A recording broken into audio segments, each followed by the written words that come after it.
अशोक सिंघल मेरे सहयोगी जुड़े हुए हैं तमाम जानकारी के साथ। अशोक, ज्योतिरादित्य सिंधिया के नाम पर अगर गौर किया जाए, जिन्होंने पिछली बार यहां पर सरकार बनाने में एक बड़ा और अहम योगदान दिया था, उनके नाम को लेकर किस तरह की चर्चा है? देखिए, बाकी लोगों के साथ उनके नाम की भी चर्चा है। कांग्रेस से आए थे वो, 2018 में बीजेपी की सरकार बनाई थी और उस टाइम उनको सिविल एविएशन मिनिस्टर बनाया गया था। उसके बाद लगातार उनके क्यास लगे जा रहे थे कि शिवराज सिंह चौहान को हटाने के बीच में बहुत सारी खबरें आई कि उनको रिप्लेस किया जा सकता है। बीजेपी को लग रहा था कि अगर उनके चेहरे पे चुनाव लड़ेगी तो नुकसान हो सकता है, इसीलिए उनका चेहरा आगे नहीं रखा गया। मुख्यमंत्री के तौर पर जरूर थे, वो कैंपेन भी काफ़ी किया, लेकिन उनको अगला मुख्यमंत्री के तौर पर प्रोजेक्ट नहीं किया गया था, उनको उम्मीदवार नहीं बनाया गया था।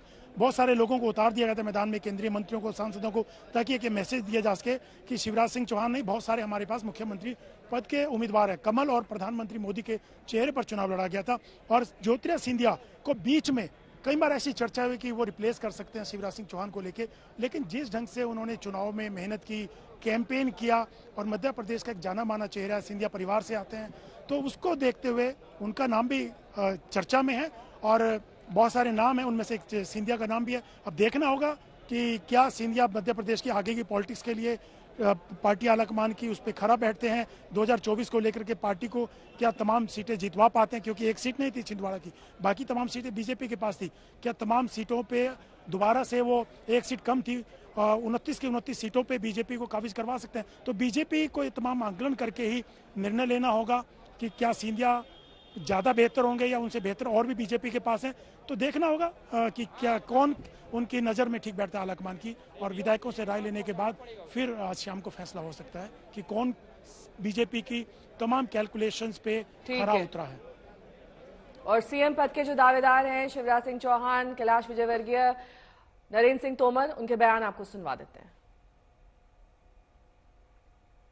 हार नहीं मानूंगा, रार नहीं ठानूंगा, काल के कपाल पर लिखता मिटाता हूं, गीत नया गाता हूं, गीत नया गाता हूं।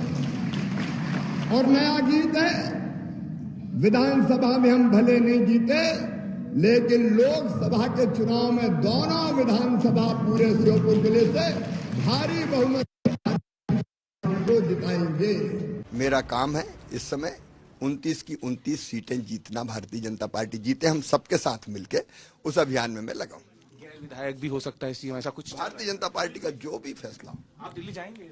नहीं, दिल्ली मैं तो अपनी जनता के बीच में हूँ। तीनों जगह थे जिनके नेतृत्व में चुनाव हो रहे थे, वो नरेंद्र मोदी जी, वो तीनों जगह थे। और शिवराज जी ने जो कहा वो भी बिल्कुल ठीक है। हम शिवराज जी के पीछे सब लोग मिलकर 29 सीट लाएंगे मध्य प्रदेश की। सरकार का गठन जल्दी से जल्दी होगा। मुख्यमंत्री कौन होगा? सरकार का गठन जल्दी से जल्दी होगा। मुख्यमंत्री कौन होगा? तो 6 नाम प्रमुख तौर पर दावेदार के आगे चल रहे हैं। शिवराज सिंह चौहान, प्रहलाद पटेल, कैलाश विजयवर्गीय, ज्योतिरादित्य सिंधिया, नरेंद्र सिंह तोमर और वीडी शर्मा का नाम प्रमुख तौर पर आगे आ रहा है।